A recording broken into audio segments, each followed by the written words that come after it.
చేయి సాధించాలని చూస్తున్నారో అర్థం చేసుకోవచ్చు.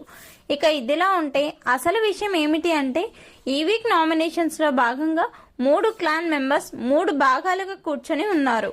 బిగ్ బాస్ నామినేషన్స్ ప్రాసెస్ గురించి చెప్తూ ప్రతి సభ్యుడు కూడా తమ క్లాన్ లో ఉన్న మెంబర్ను కాకుండా పక్క క్లాన్ సభ్యులని ఇద్దరిని నామినేట్ చేసి అందుకు తగ్గ రీజన్స్ చెప్పి ఆ తర్వాత వారి ముఖంపై పెయింట్ వేయాలని చెప్పాడు. ఇక నామినేషన్స్ ప్రారంభం అవ్వగానే ప్రతి ఒక్కరు కూడా తమ తమ పాయింట్స్ తో రెచ్చిపోయారు అనే చెప్పవచ్చు. సోనియా సీత, సోనియా నైనిక, సీత ప్రేరణ, అభయ్ ఆదిత్య, విష్ణుప్రియ సోనియా మధ్య తీవ్రమైన ఆర్గ్యుమెంట్స్ జరిగాయి. ఫైనల్ గా 2వ వారం నామినేషన్స్ ముగిసే సమయానికి మొత్తం 8 మంది నామినేషన్స్ లోకి వచ్చారు. ఆ 8 మంది ఎవరు అంటే నిఖిల్, ఆదిత్య, అభయ్, విష్ణుప్రియ, ప్రేరణ, నైనిక, సీత, సోనియా. ఈ 8 మంది